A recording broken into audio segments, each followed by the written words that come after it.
బలూచిస్తాన్ స్వాతంత్ర దినోత్సవాన్ని వేర్పాటువాదులు స్వయంగా ప్రకటించుకున్నారు. మరుసటి రోజే ఆ ప్రాంతంలో పాకిస్తాన్ వైమానిక దాడులకు పాల్పడింది. గత వారం పాకిస్తాన్ బలగాలపై 38 సార్లు దాడి చేసి 30 మందికి పైగా సైనికులను హతమార్చామని రెబల్స్ ప్రకటించారు. ఈ పరిణామాల నేపథ్యంలో ఇస్లామాబాద్ వైమానిక దాడులతో విరుచుకుపడింది. 20 మందికి పైగా పౌరులు ప్రాణాలు కోల్పోయినట్లు నివేదికలు స్పష్టం చేస్తున్నాయి. ఒకవైపు తన స్వాతంత్ర వేడుకలకు పాకిస్తాన్ సిద్ధమవుతోంది. ఈ తరుణంలో సొంత ప్రజలపై ఇస్లామాబాద్ యుద్ధానికి దిగింది. బలూచిస్తాన్లోని పలు జిల్లాలపై దాడులకు దిగింది. దీంతో ఇప్పుడు ప్రధానంగా 2 కీలక ప్రశ్నలు తలెత్తుతున్నాయి. సొంత పౌరులపై పాకిస్తాన్ సైన్యం ఎందుకు యుద్ధం చేస్తోంది? రావల్పిండితో సాగుతున్న ఈ పోరులో బలూచ్ రెబెల్స్ గెలవగలరా? Watch story. పాకిస్తాన్ సొంత ప్రజలపై యుద్ధం చేస్తోందా? బలూచ్ రెబెల్స్ను పాక్ సైన్యం అడ్డుకోగలదా? చైనా పెట్టుబడులకు రెబెల్స్ శాపంగా మారారా?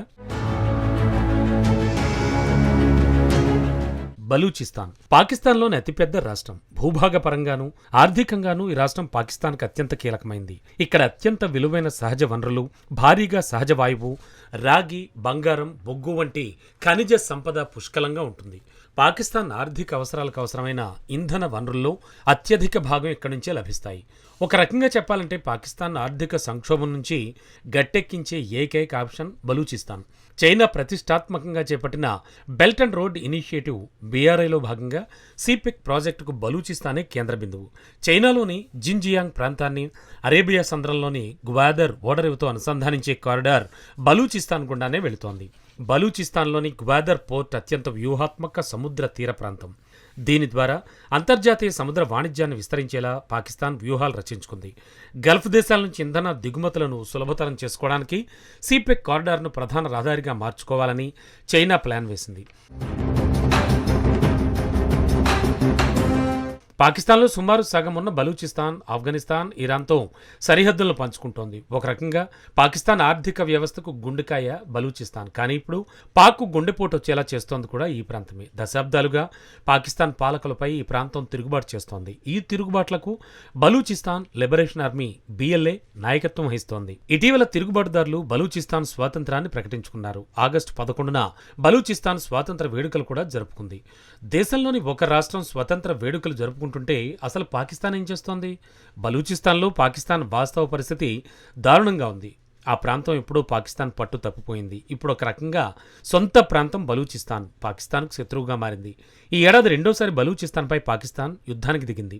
స్వాతంత్ర దినోత్సవం జరుపుకున్న మరుసటి రోజే పాకిస్తాన్ వైమానిక దాడులతో సొంత ప్రజలపై విరుచుకుపడింది. ఈ దాడుల్లో ఇప్పటివరకు 21 మంది మృతి చెందినట్లు ప్రాంతీయ నివేదికలు వెల్లడిస్తున్నాయి. ఇక అధికారిక గణాంకాలు ధృవీకరించలేదు, కానీ మృతుల సంఖ్య ఇంకా ఎక్కువగా ఉండే అవకాశం ఉంది. పాకిస్తాన్ జరిపిన ఈ వైమానిక దాడుల తీవ్రతను సోషల్ మీడియాలో వస్తున్న దృశ్యాలు కళ్లకు కడుతున్నాయి. పాక్ దాడుల్లో చిన్నారులు కూడా మృతి చెందినట్లు కొందరు పేర్కొంటున్నారు. ఉగ్రవాద నిరోధక చర్యల పేరిట బలూచిస్తాన్పై హెలికాప్టర్లు, డ్రోన్లు, యుద్ధ విమానాలతో పాక్ ఆర్మీ దాడులు చేసింది.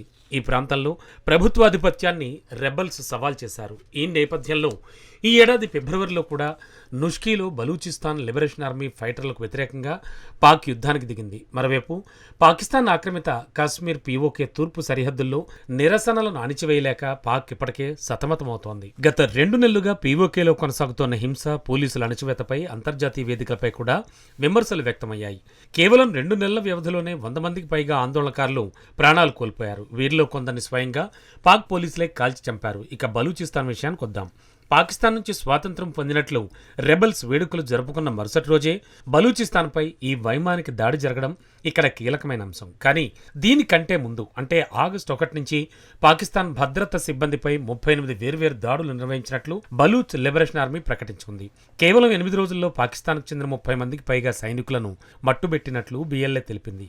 అనేక ఆర్మీ వాహనాలను బిఎల్ఏ ధ్వంసం చేసింది. ఒక క్వాడ్ కాప్టర్ను కూడా కూల్చివేసింది. రైల్వే మౌలిక సదుపాయాలను దెబ్బతీసినట్లు రెబెల్స్ గ్రూప్ వెల్లడించింది. నిజానికి ఇవన్నీ బిఎల్ఏ చేసిన స్వయ ప్రకటనలే.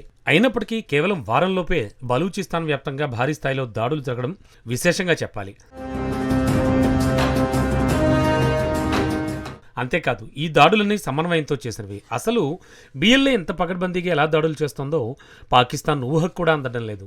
ఇప్పటివరకు కేవలం పాక్ సైన్యాన్ని మాత్రమే బిఎల్ఏ టార్గెట్ చేసింది. కానీ ఇప్పుడు ఈ వ్యూహంలోకి మరో అంశం కూడా వచ్చి చేరింది. దీనికి సమాంతరంగా మరో పోరాటం సాగుతోంది. పాకిస్తాన్ నిఘా వర్గాలకు సమాచారం అందించే ఇన్ఫార్మర్లపై బిఎల్ఏ వేట మొదలుపెట్టింది.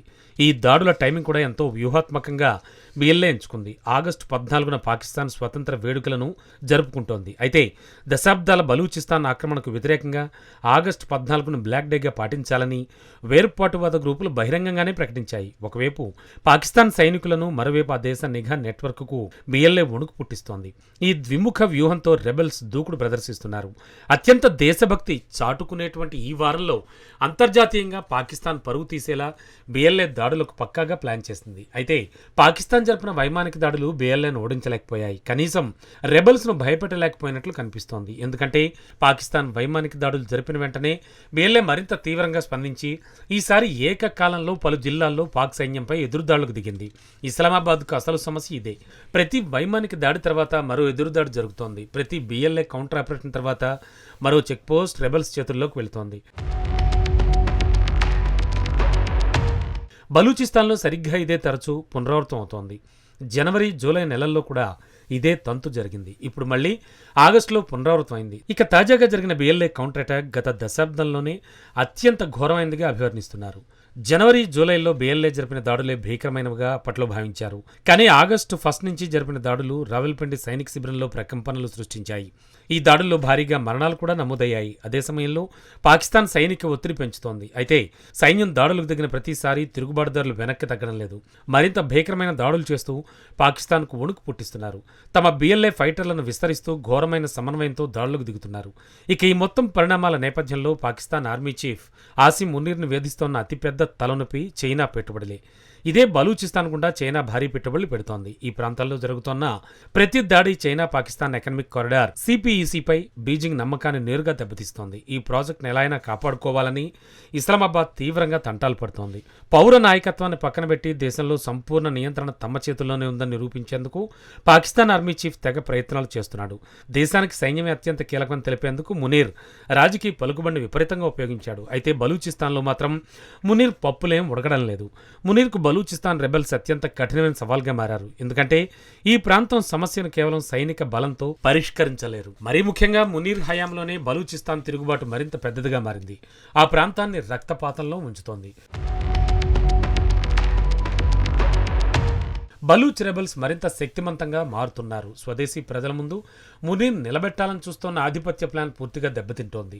పశ్చిమ సరిహద్దుల నుంచి తూర్పు సరిహద్దుల వరకు పాకిస్తాన్ అంతర్గత సంక్షోభం ఇప్పుడు తారస్థాయికి చేరుకుంది.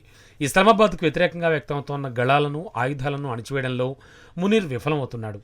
పాక్ ఆర్మీ జరుపుతున్న బాంబు దాడుల శబ్దం కంటే మునీర్ వైఫల్యమే బిగ్గరగా వినిపిస్తోంది.